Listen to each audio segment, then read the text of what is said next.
काले जिन्न का शाप। स्थान राजस्थान का एक पुराना गांव धूलगढ़।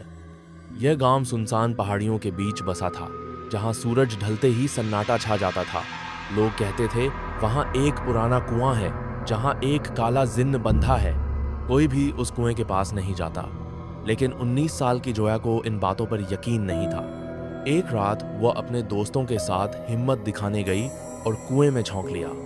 जैसे ही उसने कुछ नहीं है यहाँ कहा, अचानक तेज हवाएं चलने लगीं और कुएं के भीतर से एक अजीब सी घरघराती आवाज आई। जिसे जगाया है अब उसे सुलाना पड़ेगा।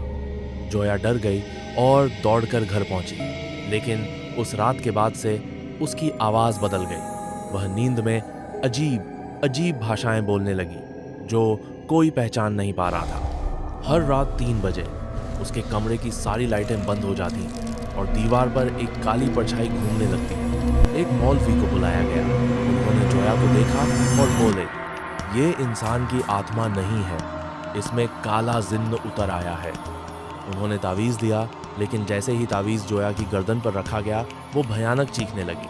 उसकी आंखें लाल हो गईं और वह हवा में 3 फीट ऊपर उठ गई। जिन्न जोया के शरीर से बोल रहा था, मैं उसे नहीं छोड़ूंगा, उसने मुझे जगाया है, अब वो मेरी है। पूरे गांव में डर का माहौल छा गया। तब मौलवी ने 7 रातों तक तिलावत की, लेकिन जिन्न हर बार और ताकतवर होकर लौटता। आखिरी रात जिन्न ने पूरे घर को आग की लपटों में घेर लिया। जोया की मां रोती रही, लेकिन जिन्न ने कहा, अब बहुत देर हो चुकी है। सुबह सब खत्म हो चुका था। जोया गायब थी। सिर्फ उसका एक जला हुआ दुपट्टा कुएं के पास पड़ा मिला और उस पर लिखा था, मैं वापस आऊंगा।